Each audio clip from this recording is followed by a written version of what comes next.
Yeah, this is a Bang Bang Rahill. Years ago, I used to go down to my mate Arthur Sutty at Epsom Racecourse.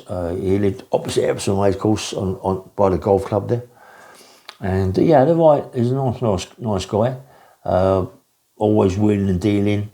Used to rock around with Billy Hill and all them sort of people. Well, old gangster, mate. Nice old chap, yeah.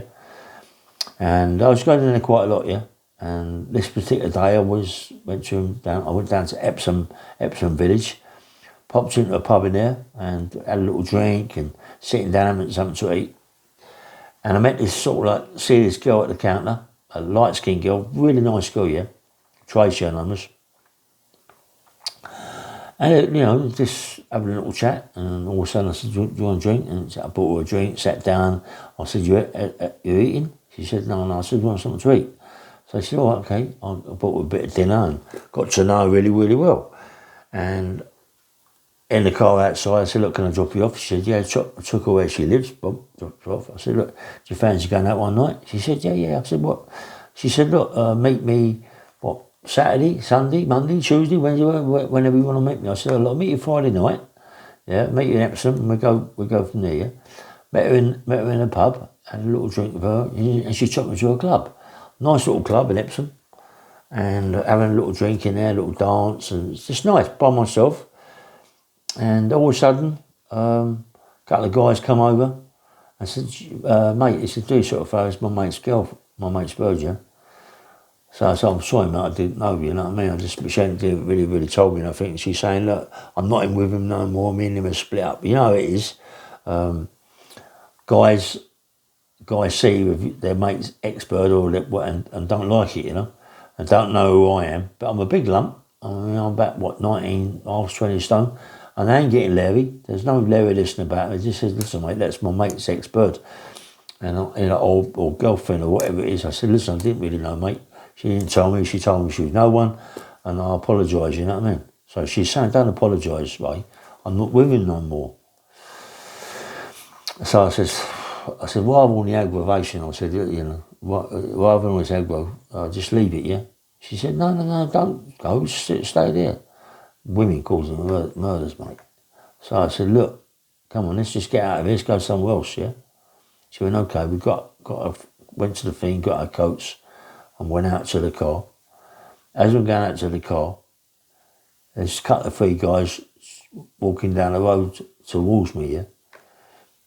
And I'm thinking, what is this? And all of a sudden, as one sort of get there, boom, he's hit me on the chin. He ain't. It's like being hit by my little 2-year-old son, do you know what I mean? I went, he shook my head, mate, and I steamed it, these geezers, yeah? I steamed him, but not being flesh, I just smashed. I think that I smashed into pieces, but I come right unstuck because behind them there was more people that come out of the club and they bashed me up. They steamed into me, bashed me up. They bashed me up bad, yeah. Took me to the hospital. Had a few cuts on my face and my ribs were smashed up. They wanted me to stay, but I said no, I won't stay, and left, yeah.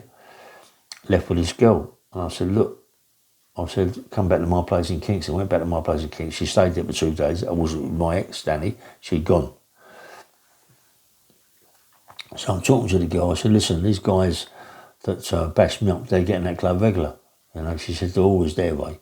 They're always there. They're there most nights, like Friday nights, Saturday nights. They're always there.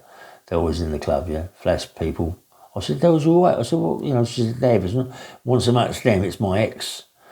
My ex is one of the guys that had the fight with you, yeah, that steamed into you." I went, "Okay." So I said, "All right." So I went there, got a few more pals, just steamed in there, bomb. Had a right fight, mate. Had a fight, bashed these people up. But the guy that I wanted, her ex, wasn't there. But I can understand, you know what I mean? You can understand what it's about.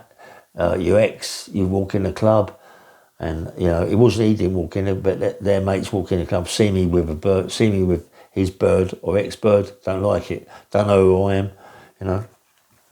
But I'm big lump 19.5 stone, mate. A bit silly what they did, yeah? So anyway, we bashed these people up, and we hadn't touched her ex, yeah? So I phoned her up and said, look, I said, you know, will there be any repercussions on it? She said, definitely going to be repercussions without a shadow of doubt. I went, look, do yourself a favour, right? Get your gear and come and stay with my place for a couple of few more days, yeah? And she said, okay. So when I went to pick her up, right, she's upstairs crying her eyes open when I phoned up. She's crying, I goes upstairs and she's been bashed up, mate. Her ex has really steamed into her, bashed her up. Fucking really bashed up. Terrible, yeah? So much so, she wanted to call the police. She said, you can't do that. I said, leave that to me, you can't do that, yeah? I said, you better get in the car. I took her back to my place in Kingston. And now I want to find out where her boyfriend lives, yeah? So I found out where her boyfriend lives. He lives by this gym in Epsom. And he trains. He's a big lump and he trains. Pumps the weights, yeah? He's on the roids. I'm 19.5 stone. He's about similar, 20 stone. Big lump, tall guy, blonde guy, big. I'm bulky and big. He's tall and a lump, yeah? But it doesn't matter being how big of a lump he is. He starts bashing up women, right? That's not into it, you know what I mean? So I walk into the club by myself. I'm not with no one else. By myself, walking into the club. I walk up to him. I went, oh, Dave. He went, who are you? I said, I'm the geezer that you had a fight with. You bashed me up, remember? You lot. He said, you fucking mate, I hit him so fucking hard. The geezer's a complete out and out wally. Complete wally, mate. All eating birds and being 19.5, 20 stone, all muscular, thinking you're big time child potatoes. But he couldn't hold his hands up, mate. He was like that. He was like this, you know what I mean? He was like, he had no idea whatsoever about to have a fight. And I went to myself, you know what I mean? This geezer's a big guy, all muscle poking out. You know, I was big and he was like a baby. And I really bashed him up bad in the gym and just walked out of there, got in the car, shot off. I went back to Kingston. I said, listen, your boyfriend's a complete wanker. He's a complete out and out wanker. I said, listen, he's all right bashing women up. He said, he can't have a fight at all. And so he said to me, I've seen him. I said, listen, he can't fight. He's a complete wanker.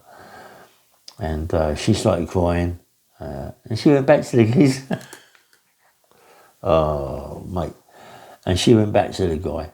And, you know, she went mad, absolutely crazy, got her gear packed in a bag, and then just went. And just went. I thought, these women crazy. There he is, bashing her up. So much so she wants to call the police. I goes to the gym, I bashes him up, right, and now she's gone. Is that lovable? It's crazy. She goes back to the kids. Now, I'm thinking to myself, what have I done? Because now, I've given him the right good hiding. We've had a row with the other people, we've given them a good hiding. And now she knows where I live. You know what I mean? Am I crazy or what?